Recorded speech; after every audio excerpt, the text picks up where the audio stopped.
ਅੱਜ ਮੇਰਾ ਮੋਇਸ਼ੀ ਮੰਡੀ ਠੱਟੇ ਗਾਰੇ ਤੇ ਜਾਣ ਦਾ ਇਤਫਾਕ ਹੋਇਆ।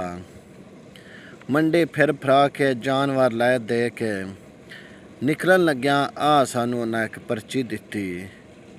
ਇਸ ਪਰਚੀ ਵਿਖਾਉਣ ਦਾ ਮਕਸਦ ਇਹ ਵੇ ਵੀ ਇਹ ਕਿੰਨਾ ਕੋਲ ਇਸ ਮੰਡੀ ਦਾ ਠੇਕਾ, ਉਹਨਾਂ ਦੀਆਂ ਬਦਮਾਸ਼ੀਆਂ ਕੀ ਨੇ, ਉਹਨਾਂ ਦੇ ਕਰਤੂਤ ਕੀ ਨੇ ਤੇ ਉਹਨਾਂ ਦੇ ਕਾਰਨਾਮੇ ਕੀ ਨੇ।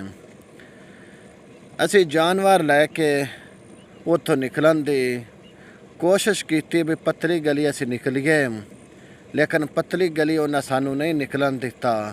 ਉਹਨਾਂ ਦੇ ਉੱਥੇ ਡਾਂਗਬਾਜ਼ ਢੇਰ ਸਾਰੇ ਆਏ। ਸਾਨੂੰ ਆ ਦੋ ਜਾਨਵਰਾਂ ਦੀਆਂ ਪਰਚੀਆਂ ਦਿੱਤੀਆਂ। ਛੋਟੇ ਜਾਨਵਰ ਹੈ, 200 ਰੁਪਈਆ ਉਹਨਾਂ ਸਾਡੇ ਕੋਲੋਂ ਠਪੋਰ ਲਿਆ। ਤੇ ਉਸ ਤੋਂ ਬਾਅਦ ਅਸੀਂ ਮੁੜ ਨਿਕਲੇ ਅਗਾ ਜਾ ਕੇ ਜਾਨਵਰ ਆਪਣੇ ਪਾਏ ਰਕਸ਼ੇ ਦੇ ਵਿੱਚ। ਤੇ ਜਿਸ ਟਾਈਮ ਅਸੀਂ ਮੰਡੀ ਦੇ ਵਿੱਚ ਵੜਨ ਲੱਗੇ ਹਾਂ, ਜਾਨਵਰ ਲੈ ਕੇ ਗਏ ਹਾਂ, ਤੇ ਚਾਹੇ ਕੋਈ ਰਕਸ਼ਾ ਹੈ ਜਾਂ ਵੱਡਾ ਕੋਈ ਨਿੱਕਾ ਗੱਡੀ ਹੈ, ਤਾਂ ਵੀ ਉਹਨਾਂ ਖਾਲੀ ਹੈ ਜਾਂ ਭਰਿਆ ਹੈ, ਉਹਨਾਂ ਆਪਣਾ ਜੱਗਾ ਟੈਕਸ ਵਸੂਲ ਕੀਤਾ ਹੈ ਵੀ ਸਾਨੂੰ ਤੇ ਆਪਣਾ ਇੱਥੇ ਜੱਗਾ ਟੈਕਸ ਦੇ ਕੇ ਜਾਓ। ਜਿਸ ਟਾਈਮ ਉੱਥੋਂ ਤੁਸੀਂ ਨਿਕਲੋ ਜਾਂ ਵੜੋ, ਖਾਲੀ ਲੈ ਕੇ ਜਾਓ ਬਈ ਅਸੀਂ ਅੰਦਰੋਂ ਮਾਲ ਲਵਾਂ ਤੇ ਕਦੇ ਫੇਰਾ ਬਣ ਜਾਏ, ਤਾਂ ਵੀ ਤੁਸੀਂ ਆਪਣਾ ਜੱਗਾ ਟੈਕਸ ਦੇ ਕੇ ਉੱਥੇ ਅੰਦਰ ਇੰਟਰ ਹੋਣਾ।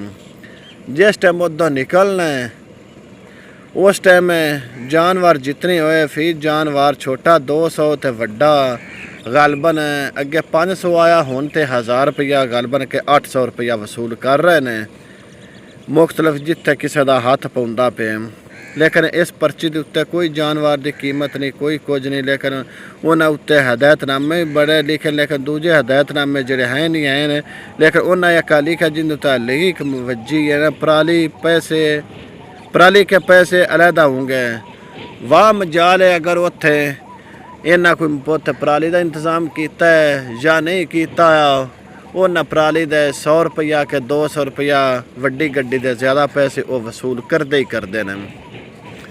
पैसे लैन तो बाद जानवर पर्ची देन तो बाद जिस टाइम बाहर आ जाइए, बाहर रोड के उत्ते पर्ची वाला खड़ा होंगे, हाँ जी सानू भी पर्ची दो। उस भी पता नहीं फी गड्डी फी रक्शा छोटा वड्डे के हिसाब 100 रुपया 200-400 के हिसाब उस भी पेमेंट अदा करनी पौंदी है। फर्ज किया जाए असी जानवर इतों लैके जाने मोइशी मंडी ते जलालपुर तो ठट्टा गारा तकरीबन छोटे का 500 800 700 1000 जिते कोई फस जाए उत्थे लैके गड्डी वाला या दीगर वो चले जाते हैं। वो पैसे हो गए अगों जना में जांदिया गड्डी वाले तो पै गए ठीक पैसे होते। अब अक्सर तो चले हुए वड़ते को नहीं, रक्शे वाले गरीब माड़े बंदे वो बाहर खलो के अपने दिहाड़ी दप्पू लेंदे ने, तो वड्डियां गड्डियां वाले विच जांदे उन्हां नूं भी ठुक जाते हैं।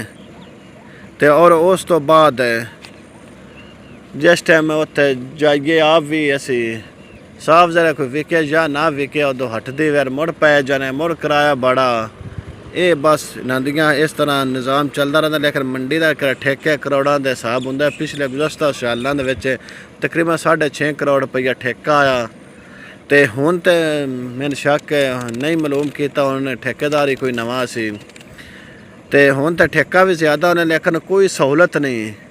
सहूलत इस तो नहीं, हुण शदीद गर्मी के कोई छां का नहीं इंतज़ाम उन्हें किया, कोई पानी का इंतज़ाम नहीं भी मोइशियां वास्ते या इन्हां व्यापारी या गाहकां वास्ते पानी का इंतज़ाम या मोइशियां वास्ते कोई खास इंतज़ाम नहीं किया।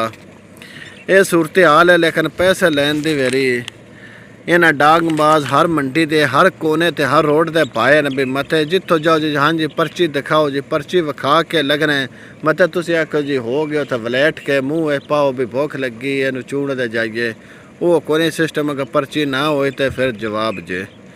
इस वास्ते ध्यान नाल आना ते ध्यान नाल जाना, तो कुर्बानी करनी भी सुन्नत इब्राहिमी है, लेकिन है महंगी हो गई।